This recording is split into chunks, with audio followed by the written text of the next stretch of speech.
On today's episode, we're answering a question from local teens about love bombing. I'm Jessica Scoltetti. I'm an outreach and prevention manager at Safe and Sound Somerset. We are Somerset County, New Jersey's lead domestic and sexual violence response organization, and we've been providing services at no charge to survivors for over 40 years.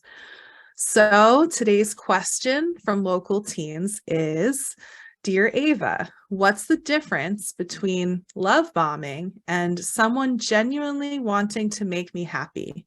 And today we're joined again by Safe and Sound Somerset volunteer Ella Blank, who goes to the University of Maryland. Hi, Ella. Thanks for joining us today.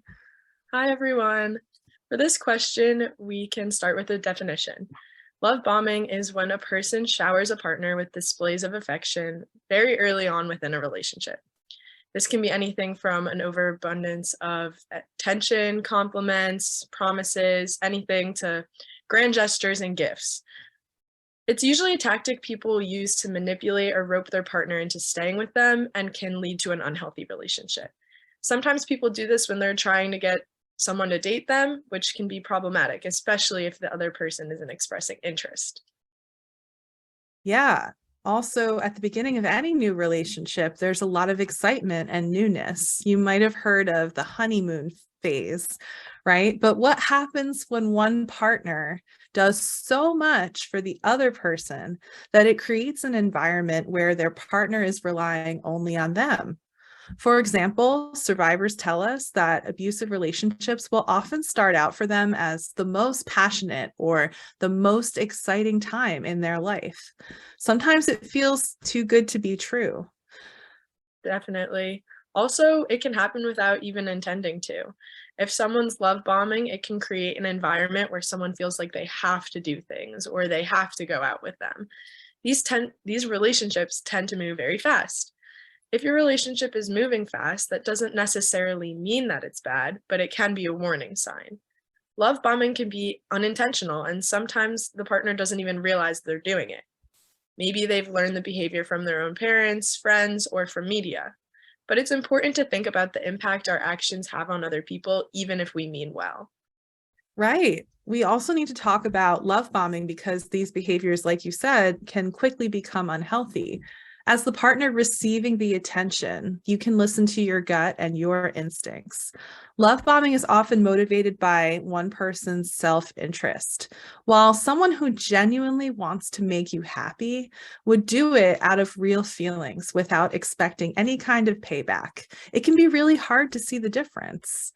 Yes, genuine gestures should feel natural and make you feel happy. While love bombing might make feel someone excited about and cared about at times, it can also make someone feel anxious, frustrated, unsafe, or uncomfortable because of its intensity. The other partner might not feel like they can say anything because their partner has taken things too far, or they're worried that they'll make them mad and they want to avoid conflict. Absolutely. We hear that a lot about people wanting to avoid conflict. But here are some signs that someone is love bombing instead of truly caring. Number one, constantly complimenting you, showering you in praise and affection without any regard for themselves or others. They are constantly giving and expecting the same amount of attention from you. Number two, encouraging you to spend more time away from family and friends and most or all of your time with them. This can actually be someone isolating their partner on purpose. In a healthy, safe relationship, both people realize that the relationship is just one part of their life, and they leave time and space for themselves and their friends and their family, even during the honeymoon phase of a new relationship. Number three, another example of love bombing, someone showing up constantly or sending gifts unexpectedly. These can actually be stalking behaviors if they are unwanted. Number four, they might push your boundaries and guilt trip you in the name of love or in your relationship. Your own boundaries are important and keep you safe. For example, if you didn't want to start having sex with someone right away, but they're pressuring you, that's not good. Exactly. Here are some other signs of love bombing. Number 5, They want to know anything and everything about your life very quickly. They don't seem to really care about your privacy. And this could also mean that they're constantly communicating with you via text or DM and expecting constant responses. Number 6, they could be making huge, grand gestures to present a perfect or ideal version of themselves to you, and it doesn't match up with their real selves. This could be if you're already together or if they're trying to convince you to go out with them. Number 7, they bring gifts like flowers, chocolate, special purchases, but they make you feel guilty for these purchases or pressured afterwards. Gifts that are given in a respectful and healthy way are given without any expectations of something in return. Sometimes a partner will want something in exchange for doing something for you, and that is not okay and does not feel good. Number 8, sometimes the relationship will be moving very fast. For example, the partner says, I love you, or insists on moving in together, pregnancy, marriage, or long term partnership very early on, and you're feeling uncomfortable. Remember, you get to make decisions here too. Yes, partnership is a two-way street, and it's good to be careful around a new partner to protect yourself. It can really help to really think about their actions and words.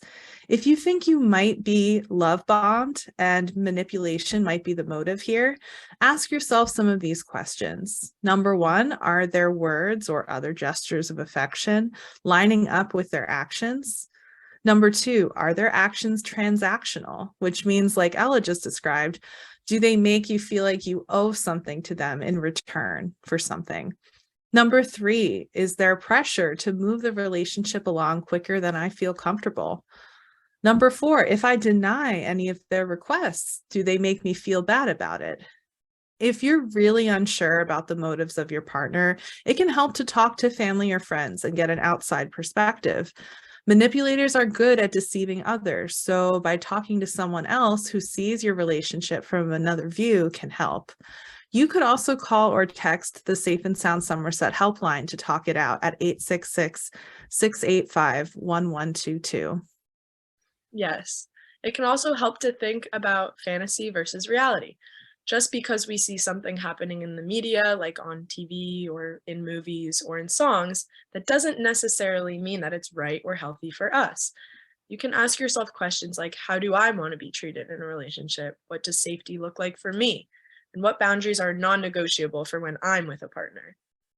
Right. It can really help to think about these things in advance or throughout the early stages of your relationship. You can also change your mind and check in with yourself throughout that relationship. It never hurts you to do that, to check in. So thank you again so much for being here today, Ella. Of course. Thank you so much for having me.